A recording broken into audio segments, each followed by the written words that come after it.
Good afternoon, ladies and gentlemen. Thank you for joining us today in our negative interest rate webinar. I'm pleased to be joined once again by David Olon, AUB's Deputy Group CEO, Treasury and Investment, and Martyn Hoccom, First Abu Dhabi Bank's Group Treasurer. Thank you for joining us today, and we look forward for an insightful discussion about negative interest rates. Now, the bank's primary role since I have ever known about banking has primarily been the role of an intermediator, basically taking deposits, paying interest, and then lending those monies and charging interest. However, over the past decades, the basic formula has turned upside down when a handful of major economies such as Japan, the European Central Bank, the Swiss and Danish central banks have set interest rates below zero. In addition, the Bank of England has been exploring the possibility of taking rates below zero if necessary and asked banks how prepared they are. So having said that, I would like to start today's discussion by exploring the background of negative interest rates as we have seen all of these major economy central banks starting to cut those rates. And just to understand what is the rationale behind cutting those rates and why were they introduced in the first place. So perhaps I'll start with Martyn, if you can share your views on that. Okay, yeah, thanks, and good afternoon, everyone.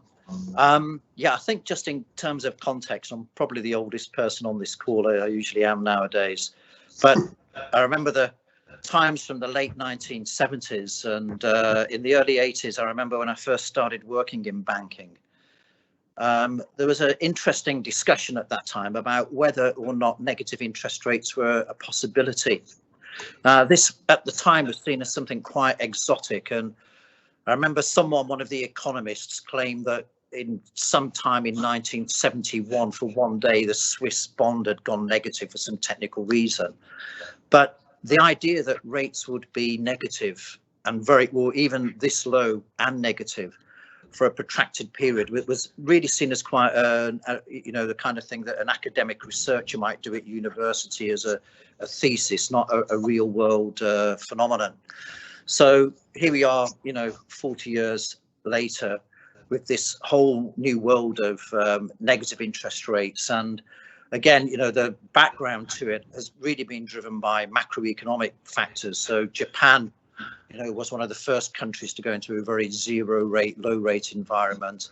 And, as we've seen with, particularly the last 4 or 5 years, and now with COVID overlaying it, the whole spectre of negative interest rates has actually become quite commonplace, and quite a lot of the G7 countries have got negative interest rates on their debt and so on and so on.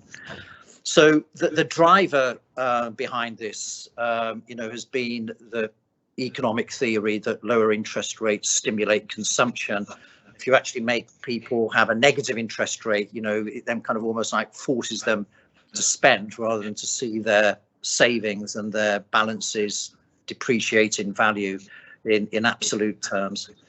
But it's clearly left a big problem for the banking industry. Banking gets very compressed margins in a low rate environment. And, again, you just look historically at the charts, even after the financial crash in 2007-8, when rates came down to 3%, that was unprecedented. And for them to have now settled at these, near zero levels, and as I say, in some countries at negative levels, the kind of crushing impact on banks' margins is quite pronounced. So I think what we need to do in this discussion is kind of explore what the impacts of those negative rates are between the different business segments. I think it's quite different between wholesale banking and retail banking, and just what banks need to do to prepare. So I think that's on the background, and I'll just give to David to share his thoughts on the background and how the rates came about. Yeah, thanks, Martyn. I think, I think you've summarised it very, very well. Negative rates, in my mind, are just a turbocharged version of traditional monetary policy. So you increase credit quality through kind of better macroeconomic environment and the costs of debt servicing and so on and so forth. I think probably it's quite important though to mention that there is no universal or unambiguous view as to whether the negative rates are actually work or not. And so if you look at the market today, you can see countries, as you've already alluded to, the Eurozone, some Scandinavian countries, Switzerland, Japan, all operating with negative rate environments. And yet on the other side, you see the US, you see UK, continuing with, albeit historically and unprecedented low levels of interest rates, nonetheless, they are still positive, right? And the difference in economic performance, right, between those economies is actually quite stark. So what you're seeing in Europe, right, is continued subdued, lethargic type growth. You're seeing similar things in Japan. And while you can't put all of that on the door of negative interest rates, right, clearly you have to argue that at least some of the benefits that you would have thought that you would have seen are not manifesting themselves. You compare that to US and potentially to UK, although there's a lot of other headwinds there, where you've got positive interest rates, and those economies are beginning to recover somewhat from the shock of COVID and so on and so forth. So I think that in my mind, there's arguments as to why they might be beneficial, but there's also significant arguments as to why they might be negative, right? So Martyn's mentioned the impact on profitability of banks, remembering that turns into capital generation, and capital generation turns into the ability to lend within the system. So if you're not getting that capital generation, you're not getting the same amount of ability to lend into the system, and therefore you might actually be causing constraint in credit growth as opposed to necessarily a positive impact on it. There's other issues as well, which is that you can see cash leaving the banking system, right? If you're a depositor and you've put money on and you're getting either nothing or even negative for your cash, then you can see that cash going elsewhere. So that reduces the ability to recycle that cash in lending. It's typically ending up in higher risk markets, perhaps in equity markets, and we're seeing unprecedented highs there too. And it's definitely creating sensitivities in bank deposit bases as well. So net, you've got a turbocharged policy, you've got some positives, you've got some negatives, and you have no unambiguous and totally agreed on view as to whether they work or not.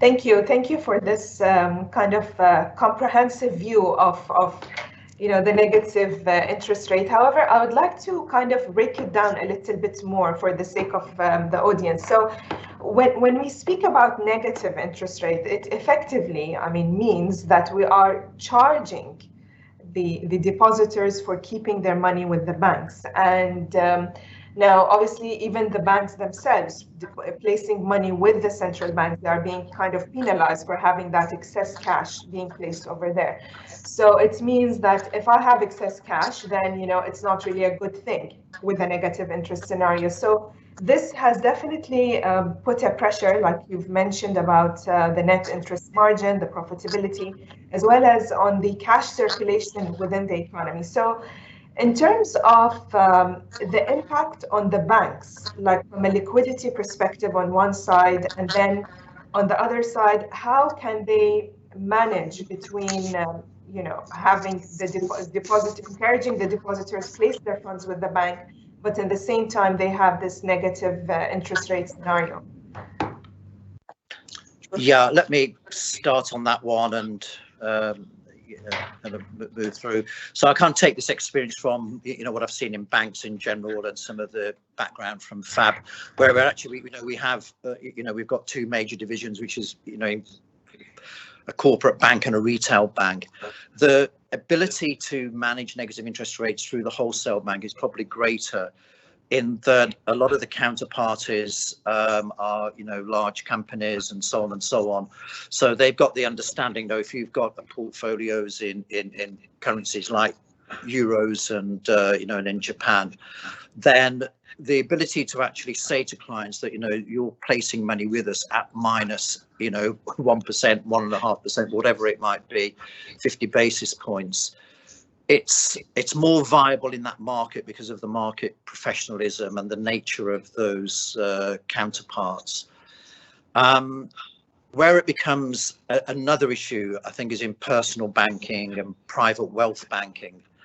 And what's tended to happen is that banks have balked at the idea of paying regular depositors negative interest rates, and even quite wealthy clients in the same kind of criteria. Now, I've seen some banks in Europe have actually crossed that barrier and have started to pay, you know, what I will call ordinary people like me, negative rates on some of their accounts, but that is quite unusual. And I think that what banks are doing on the retail side, you know, and David alluded to it in his comments there, is they're adapting. And I think the idea of having a deposit and having a negative interest rate is kind of, I think, it's just so unpopular. So they go with the idea that you pay a fee for holding the account, and you almost get into a world that, you know, used to be called safe custody. And it's a bit like people in, you know, 100 years, well, even now, that, you know, hold gold and they pay someone to hold their gold in a safe. And, you know, and do you now count a US dollar deposit or a euro deposit as something like that you have to now pay someone a fee to hold it for you? Because, you know, who wants, you know, 100,000 euros, you know, in their suitcase at home kind of thing. And so I think that's so one is just how to manage those customers and to try and get them into other products. On the wealth side, and I think this is where, you know, we are seeing, and we are going to see decreases in balances on deposit accounts, because clients are kind of saying, you know, we can't live even with 0 or, you know, 1% return. We expect to get 2, 3, 4% return. And the only way you can really do that is to move people into, you know, equity-linked products and structured investments and so on and so on. But it kind of means that the bank's role in that market is changing from, as we were saying earlier, the role was, you know, we take deposits in and lend them out for mortgages. Now, if you're taking deposits in, but people actually don't want to keep them as deposits, but put them into other investments, that money is not available to the bank for lending as such. And then it kind of means you have to change your funding structure. So there's quite a lot there, actually. As I say, from a logistical view, I think wholesale customers can go down this path more easily. With the retail side of the bank, it's a much more difficult thing to balance. Thank you, Martyn. David, maybe you'd like to share your views on that? Yeah, no, I think, look, Martyn has probably summarized that quite well. I think that, you know, from a wholesale market perspective, once it got over the initial, let's just call it shock or novelty, perhaps is probably a better word, of having negative interest rates, it just became business as usual, right? Because all of the counterparties understood what it was that they were dealing with, and life went on. I think when you look at in the corporate or the SME or the retail space, it's quite interesting. So you would see corporates, or you would see customers going, well, where are these negative interest rates? Because on my loans, I don't see a negative interest rate. I still have a positive interest rate. And the answer to that is quite simple, which is that although when you look at a borrowing rate, it's one number, the components that make up that borrowing rate typically have an interest rate element and a credit spread element. And what's happening is that the credit spread element is using up all of the negative aspect of the negative rate, hence you don't see it. But you still have rates that are very, very, very low by historical standards. I think the real problem, though, and it hasn't happened yet in Europe and in Japan and Switzerland, is if this hits the, let's call it the person in the street, okay? So not your premium or high net worth individual, but where you actually start hitting the person in the street, whether that's in the form of charges or otherwise, and that really hasn't happened yet. And I think that's where you might see some really negative impacts beginning to occur within the banking sector. So it's very much to watch this space. I think the other thing that's quite important, though, to say is that if we go back to before Christmas time, so let's say October, November time, you had the UK actively pricing in negative interest rates into the marketplace, and you had the US curves that were at least pricing in a probability that it might happen, right? And I think what's happened subsequently in both of those cases, the Bank of England has backed away from going negative, and you've seen the whole curve change in terms of reverting to positive and upward sloping. I think they said that it would completely change the calculus of banking. Andrew Bailey, who's now the current governor. And I think you saw Jerome Powell from the Federal Reserve just essentially saying that it wasn't a policy tool that was going to be applicable within the US, right? And so I think it's quite important, particularly given all of the attendees on this call, that actually what we might be just focusing on quite simply is those countries today who have negative interest rates remain with negative interest rates, and they're going to have to deal with the challenge of how do you get out of negative interest rates. And those countries that haven't gone that way are quite likely not to go that way, right? Unless there's something really, really extreme and catastrophic that occurs from a financial stability perspective. And bearing in mind that this whole genesis of negative interest rates, apart from perhaps Martyn's point that he alluded to back in 1622 or whatever it was, but it was that it was a little bit experimental, right, in terms of when they went with negative interest rates. And I think that ultimately my own view is, I think that although the initial impact in those economies was likely to have been positive, it's quite hard to understand whether it was the negative interest rate or whether it was the other forms of stimulus that occurred simultaneously and in parallel, right?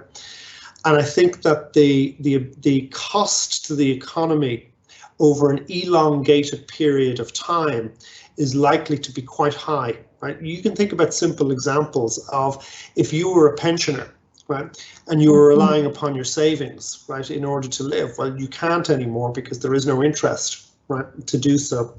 Or if you are saving for a pension fund, right, the amount that you thought you were going to have to put away each month by virtue of compounding, right, has now been completely blown out of the water by negative interest rates. So it will be interesting, probably beyond the auspices of this particular conversation, but it'll be interesting to see over time whether the initial positive injection is counterbalanced over a much longer period of time of larger, more negative and adverse outcomes. Thank you. I'll be taking a couple of questions from the audience because there's a good lineup of questions. Now, the point that was mentioned, actually, it's, the conventional risk-based pricing model that we've seen. You start with the risk-free rate and then you add on it the different risk premiums, which have been the basis for calculating the lending rate, whether it's on corporate lendings, on mortgages, personal. So there's always the base rate and adding on it those different rates. Now, you did mention about how that you don't really see them when you are talking about negative interest, but where they are. So is there anything that you can add maybe on this point, and how will loans be structured maybe going forward in the scenario of a negative interest rate? Sure. Yeah, sure. You go ahead, Want to go, David? No, okay. Yeah, look, the whole point about, it's a good point about your risk models and things like that, because all these risk-free rates, on the back of US treasuries and so on. But I think from the practical kind of view of managing our own books here, what we've done, and I'd say this is a level of preparation. I agree with David. I don't think we will see negative rates in the UK or the US, but I've always got a risk manager hat on. Is, what if I'm wrong and it happens? So prepare for the eventuality, so to speak. And what we've done is looked at things like our documentation. And, depending on the clients, depending on whether you're in a syndicated loan and so on and the relationship. But the kind of things we've looked at are to say that, the loan will be priced at LIBOR plus a margin, but subject to the LIBOR being floored at 0, for example. So there are ways you can therefore negotiate the kind, and maybe then you kind of give something on the margin to the client to reflect that. But so I think kind of things like that. And the other thing I'd emphasize about this is, you know, well, some of you will already be exposed to the issues around negative rates because you're dealing in those currencies in euros and yen and so on. But one of the things that we did, you know, a couple of years back was do kind of a thorough audit of our systems and their ability to actually take negative rates. And again, the divide there is that, you know, on the wholesale side, you know, where people are using systems like Murex and Bloomberg and whatever, you know, they're readily configured for all of this. But in the retail bank or the wealth bank, where, you know, people have systems, they were probably, you know, we found that they were not designed on the basis that you'd ever pay a negative interest rate on a deposit. So so if you do find yourself needing to do that, then can you do it, and how do you do it? And it will calculate the interest correctly for the client, and so on and so on. So I think from a kind of a logistical kind of view, I'd say I think that negative interest rates in the zones that they're in will be with us for a while yet. So and you may want to deal in those currencies, so make sure your systems can cope with it. But also, although at the moment, you know, it doesn't look like we're going to get negative rates in sterling or dollars, and dollars obviously being the most important for this part of the world, but one never knows, you know, so yeah, just be cautious on that line. Thank you, Martyn. I think I'll ask another question to David. So with the COVID and, you know, the government stimulus packages that pumped in cash into the economies, and, you know, building up on what the government monetary policy, the central bank monetary policies were in terms of, you know, reducing the interest rates. How do you see the effectiveness of all of these measures given the pandemic and, you know, cash coming in from one side, but then there are all the other things happening with the slowdown in the economy? So it is raising really the question of the effectiveness of these tools that are being used.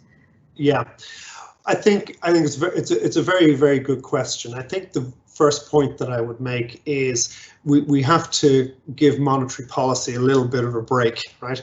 In the sense that it can only do so much. It's not a panacea for everything, right? And if you look at what the governments and central banks around the world did in terms of COVID, it was absolutely unprecedented. So all of the central banks lowered rates materially, right? That was obviously very, very good. All of the central banks provided material support to the banking system, whether that came in the form of liquidity or capital breaks, whether it came in the form of actually provision of excess liquidity. They gave deferment to customers and so on. So there was a whole pile of material supports that were given by central banks, which was also very, very good. And most governments, certainly those that could afford it, obviously, had varying degrees of fiscal stimulus packages, some of which, obviously in a US context and a European context, were quite extraordinary in terms of their scale and their size.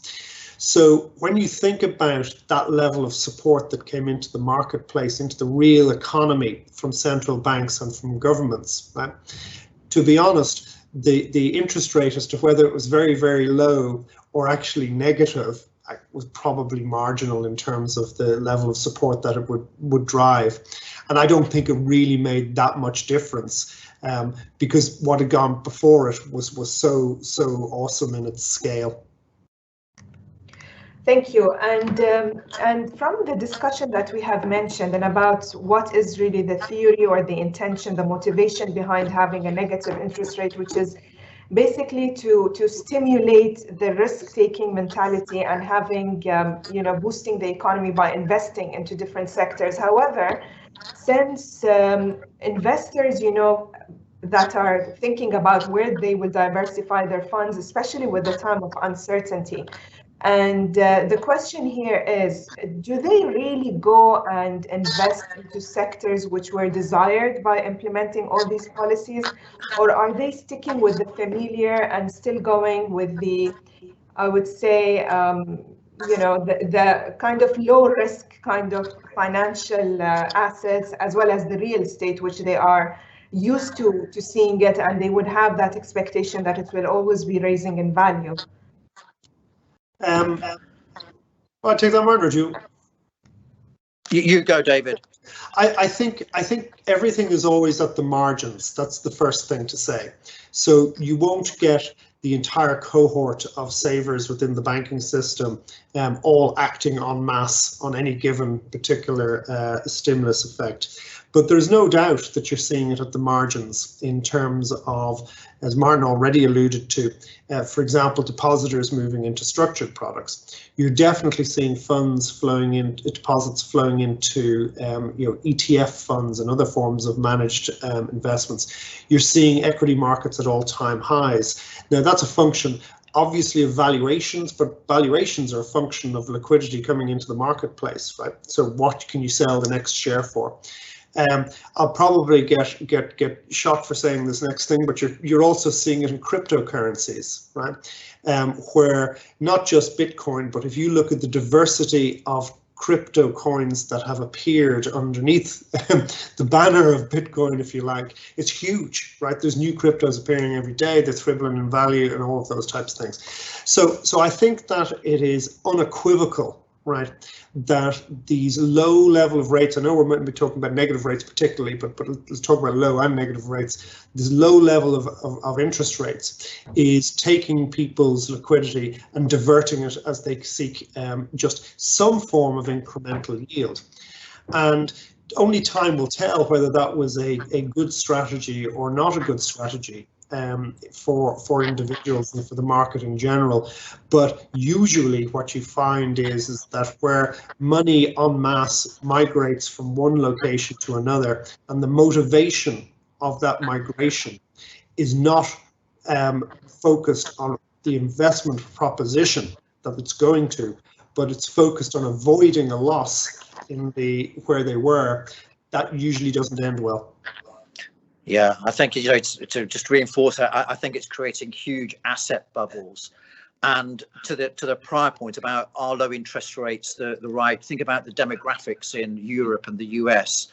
And you've got all the elderly people relying on savings, and they're completely repressed by this. So actually, in a European style economy where 50% of the people are older than 45, whatever the numbers are, actually having higher rates would probably stimulate spending and the economy potentially more than just trying to expect people to use low interest rates to invest in things that you kind of actually want, like real investments. A lot of it is just ending up fueling speculative bubbles. And you look now as well at the, Joe Biden, $2 trillion on coronavirus relief, and that finds its ways into people's checks that's going into the stock market. $2 trillion on infrastructure relief, and $1 trillion here, $1 trillion there, and soon you're talking about serious money. That's the thing that I think will keep US rates up, because I think there's a wall of money going into the US now, and once the coronavirus, which it seems to be getting more under control there, private citizens have got a lot of enforced savings that will be released. I can just see a wall of money hitting the product markets, and the employment and the production hasn't recovered sufficiently, and that can then lead to inflation, which is one of the reasons we've seen bond yields going up. So I think it's quite a combustible policy mix that we've got at the moment. Thank you. Martyn, just building up on what you have just mentioned, I have a couple of questions on Europe. So is there a lack of deposit mobilization in Europe? So this is a part of it. And the second thing is, how or what is the impact on the exchange rates in terms of the investors? So for example, if they are holding fixed income instruments in euros, and with the current pressure going on the yields, will there be like a sell-off of the currency and therefore causing kind of a depreciation in the euros? Will that create, opportunities for banks, maybe that they might consider hedging strategies in terms of currency exposures, which is all built up on the negative interest rate?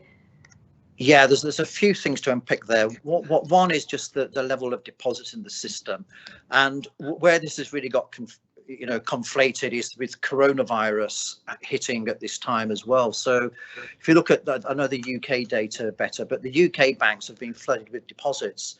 Now, you kind of think, well, as rates are bottoming out and as we've been saying that people are starting to move into other products, that would be unusual. But that's really been driven by the fact that people haven't been able to spend any money.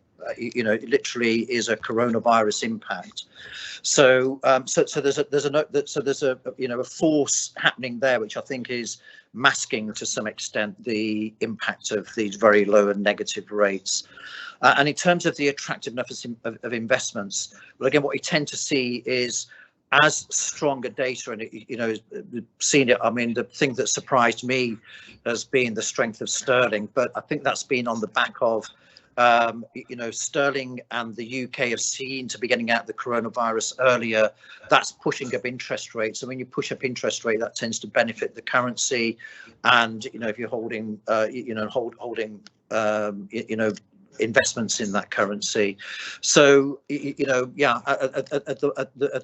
think what David was saying earlier is that the problem for Euroland and Swiss and so on is how do you navigate your way out of these very low rates without popping these asset bubbles and destroying further the viability of the banks? And it's kind of at some point they've got to break that dependency, but it'll be greater minds than mine, like Christine Lagarde, that will figure it out.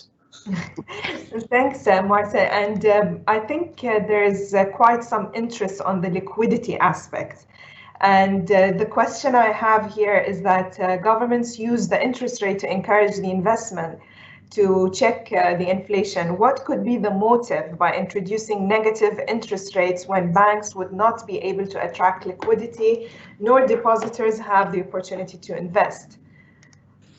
Well, the one thing I can say is that governments don't care very much about bankers. So if the actions of low rates, if the only impact was that they'd have a line of bankers outside the ECB saying it's destroying the profitability of the banking industry, there's not going to be very much sympathy for that.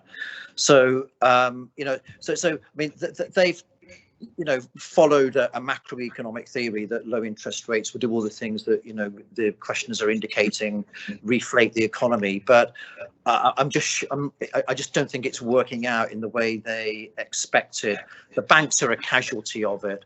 But to me, it's almost like an inversion of like the natural law of economics that a depositor doesn't get paid interest for his savings, and then, as I say, with the aging population facing this kind of idea that, well, they'd save money for a retirement, but now they have to carry on working. And what was the idea of the policy to extend people's working age? So I think it's having all these unforeseen consequences.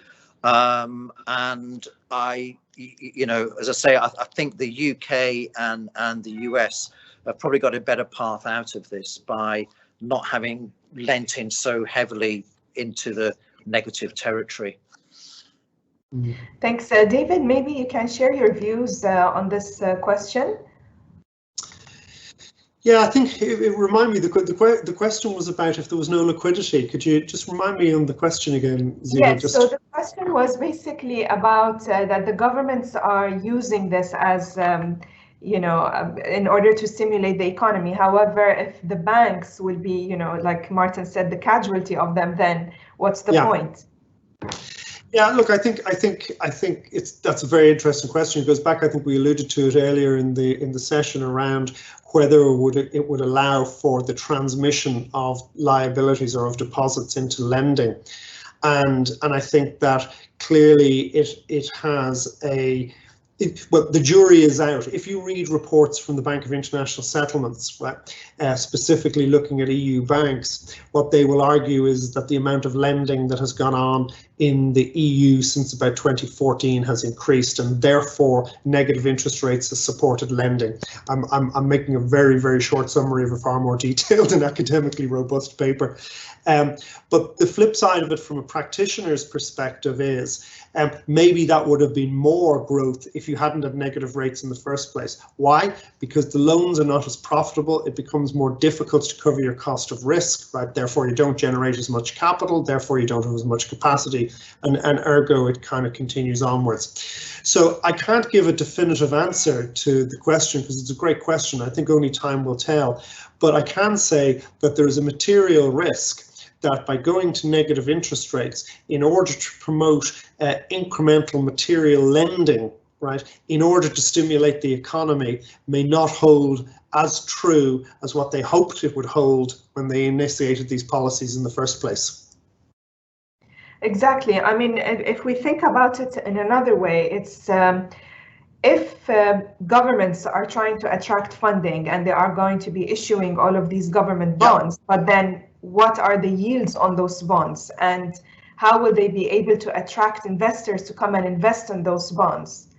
So so that's actually another very interesting question, and I'm going to split this down into give you three categories of who's buying bonds, right? The single biggest purchaser of bonds at the moment, right, is the central banks. Okay, so they're buying the bonds that their governments are issuing, right? And that's just simply an expansion of money supply, right? Now, historically, that would have come with inflation. That was always the logic as to why people didn't want money to be printed. They were worried about inflation, and this is not coming through at the moment. Debate whether it does or doesn't. Those that say it won't point to places like Japan, where they've been doing this for 20 plus years and it still hasn't manifested itself. There's other people who look at more traditional microeconomic effects and say, yes, you will see inflation coming through. But the very first thing is the demand to buy the bonds, central banks. Okay, who's second to buy the bonds? Well, one of the aftermath of the financial crisis was that banks had to have higher liquidity buffers. And it was a very narrow definition, depending on what jurisdiction you're in, as to what those buffers could contain, right? Lo and behold, what have they got to contain? Government bonds, right? So there's an element of recycling the money back to the governments, right? Because in terms of what they're doing. What do negative interest rates do for the governments here? They reduce the cost of financing as a proportion of their overall spending, right? So it works again for the governments, right?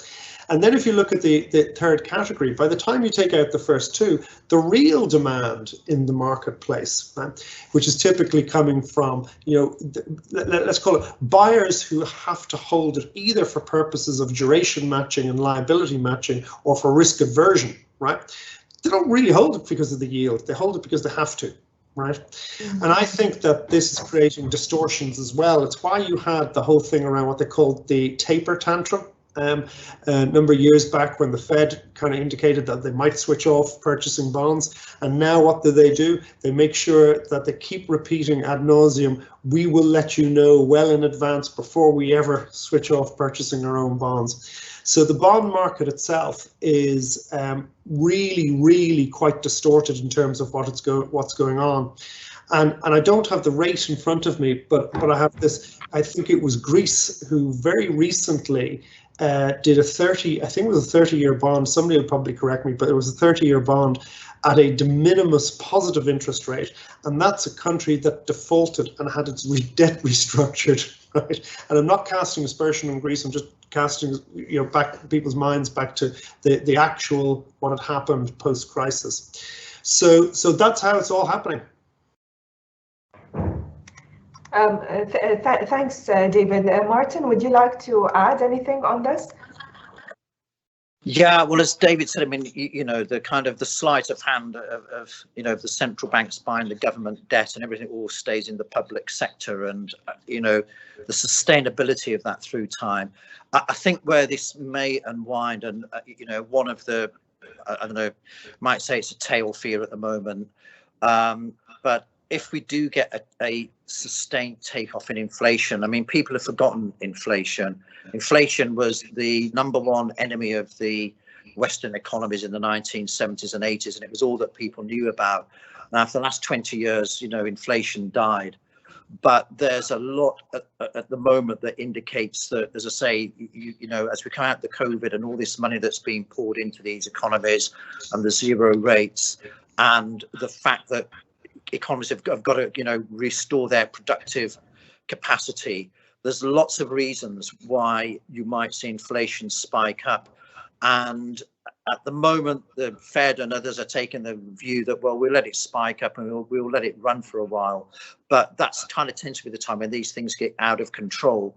But if and when that does happen, and if they are forced to start putting rates up, that's when, and then, trying to sell your debt at 1% when people think inflation is going to be 3%, that's when this whole circus around financing these huge, bond issuance programs from governments that are spending and spending, I think will potentially meet a real resistance point, and this whole thing will then start to unwind quite in a difficult way. Okay, thank you. Now, I'll be asking you a couple of questions related to the GCC. And of course, like, for example, in Bahrain, the currency is connected to the US dollar, obviously. And so what is your output in terms of how will this be affecting Bahrain? Is it possible that it will be implemented in the future? Is it even suitable for economies such as Bahrain, such as the UAE? What are your views on that? Well, I think if we go back and just remind ourselves, so we've had the Fed effectively rule out negative interest rates. That doesn't mean they won't change their mind in extremis, but right now they're not in a place where they're going to have negative interest rates. And as Martyn alluded to, the Fed and the US dollar is critical for the region, and therefore that's what you have to look to first of all. I think that if for whatever reason any of the regional central banks decided to reduce their interest rates, not just to negative levels, right, but to below where the Fed is, you're going to put unsustainable pressure on the peg, right? Because what would you have? You would have people who would actually take domestic savings where they can put it into dollars and earn a higher yield, essentially. So I think that the likelihood of any regional central bank going to any form of rates below the Fed, be they just still positive or negative, is extraordinarily remote because of the pressures that it would bring to the pegged currencies. Thanks, David. Martyn, I'd like to hear your thoughts on this. Yeah, we've looked at this as well, so kind of close to the central bank, and as David said, that the region, its rates are at a premium to the dollar. So my view is, even if, and so I think, so let's say what we think, the central forecast is that US dollar rates will remain positive, official rates and market rates. Even if that was wrong and there was some negative rates in the dollar, I think that this region wouldn't necessarily follow lockstep. So I think we'd still try, we'd have to kind of work very closely with the central banks and so on, within the regions. But I think we'd try and hold a line that, said, let's kind of keep it to zero, because, the consequences of moving into that territory for the region and the impact on the stability of the banking sector and so on, I think would be, another headwind on top of all the ones that we've had already. So I very much doubt the GCC region will see negative rates, and even if the US did go negative, I think they try to find tools to avoid having to go down that route if at all possible. Yeah. Okay, I have a question which is kind of asking about the impact of the prolonged low interest rate scenario versus the negative nominal rates, and how would this be affecting the risk of financial market distortion in terms of the minimal returns on bonds, and maybe even some banks starting to charge fees for holding cash?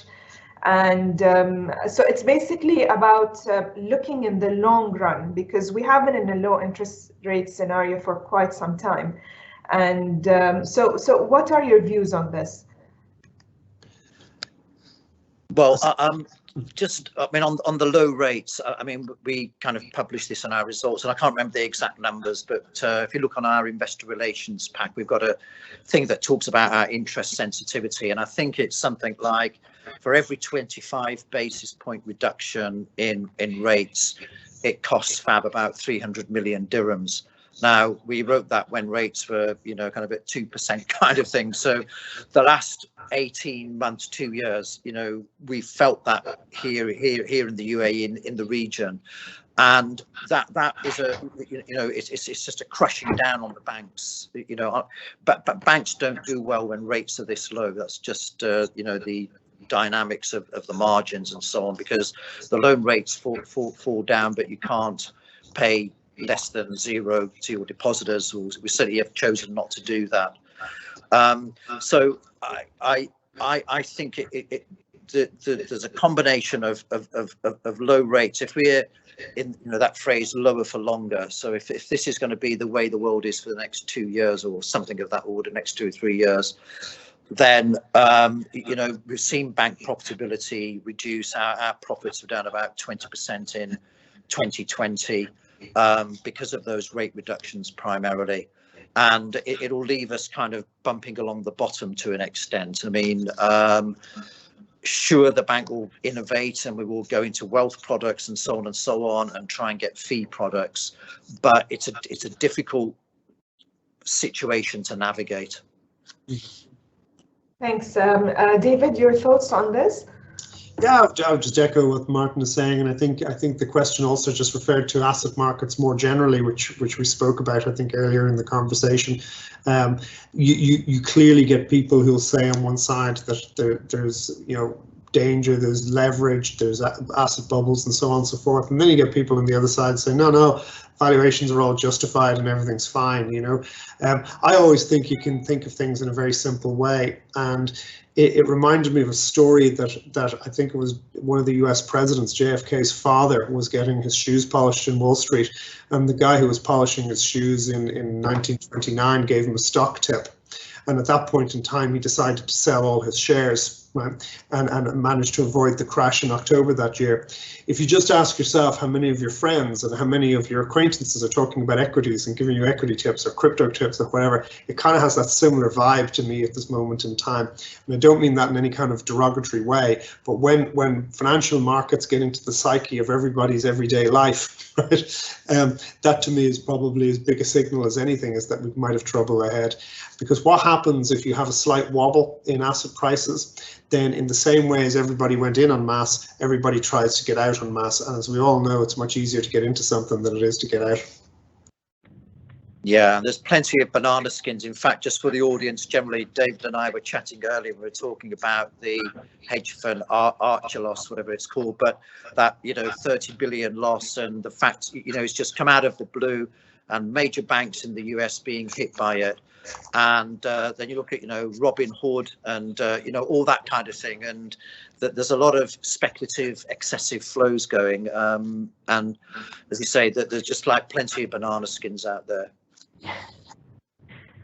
True. That is true. And, you know, this would lead me, since we have just, you know, 10 minutes in today's session. So are banks currently contemplating any strategies in place in anticipation of negative interest rates? Are they preparing any kind of like long-term scenarios, even if I would say from a risk management kind of perspective, that what if this happens, are we ready? Because, for example, the Bank of England kind of had this indication that it will take banks around 6 months to be ready if they decide to go with a negative interest rate. So what are your views on this? Well, the two elements to that. One, I think I said earlier about, if you like, the operational infrastructure to cope with it. So if you put a negative rate into a system in anywhere in the bank, and we've got lots of them, can those systems recognize a negative rate? And so so anyone on the call who's like the head of IT and operations, definitely check that element out, and make sure that you can manage it. But in terms of what do the banks do about it strategically? Well, I'd almost say at this point that our strategic plan is based on the fact that we're going to have low rates for the next couple of years. That is the central forecast. And as David said, whether it's 10 basis points positive or 20 basis points negative, it's a low rate environment, and the impacts on margins and so on. So then you have to start thinking about, how do you reposition your high net worth, wealth customer, segment? How do you deal with your corporate clients on, things like cash management and fees and so on and so on? So you do have to rethink all those through. But to my mind, every bank should be kind of thinking, well, the next 2 years probably we're going to be in a low rate environment. It's going to take that much time before the Fed starts lifting. So this isn't a theoretical thing. This is something we've got to bake into your central budget forecast for 2021. Yeah, David, maybe you can also share your views on that. Yeah, I think so. Look, I mean, the operational impact we've spoken about, that's absolutely right. Making sure you have the systems, the downstream support, and all of the other related activities are in a line to support if you get to a negative rate environment. I think the strategic impact, though, is it's essentially just going to continue to put momentum behind the direction that banks were already taking, okay, which was consolidation, right? Consolidation leading to cost cutting, right? I think all of the buzzwords that we've heard in terms of using digitization, I think that we're going to also look at possibly diversification and allocation of capital in portfolios. If a certain currency is just no longer profitable, then why be there unless you have to be there? Or if you have a subsidiary that is no longer is making return on capital because of negative interest rates or indeed lower interest rates, then why be there? So all of these things, I think, in terms of the strategic levers that a bank has, that a bank continues to look at, on a kind of 24/7, 365 basis, are just going to get, accelerated on the back of low interest rate environment.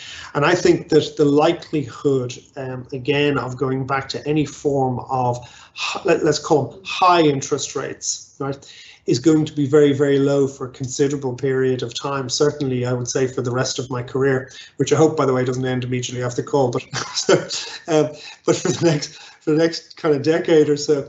And if you want to come at that view, just look at Japan and what's happened from their rate perspective. Look at the difficulties that Europe are having. Look at the research papers that are coming out about the level of real interest rates having structurally fallen, right?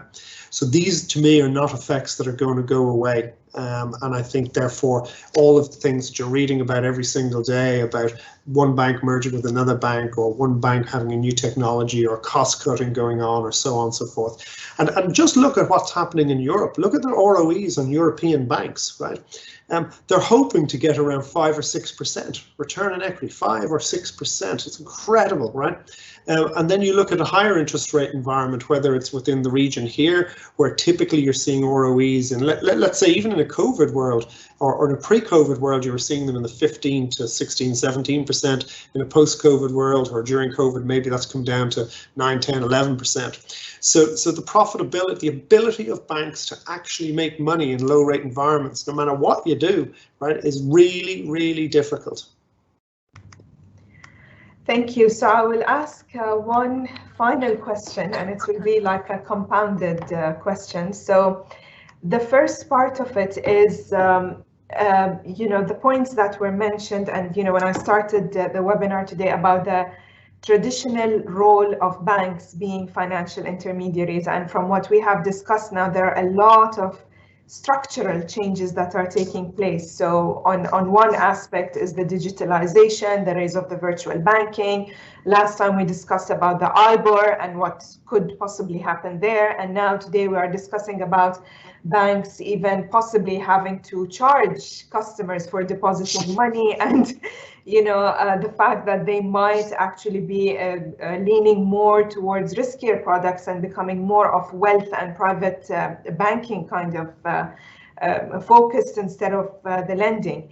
So my question is, how do you see the change in the banking system going forward as the first part of the question? And secondly, if I would ask about what would the treasurer do or plan on, what kind of strategies, having all of these interchanging things and factors coming in, what kind of strategies are you adopting at the moment, just gazing at your crystal ball?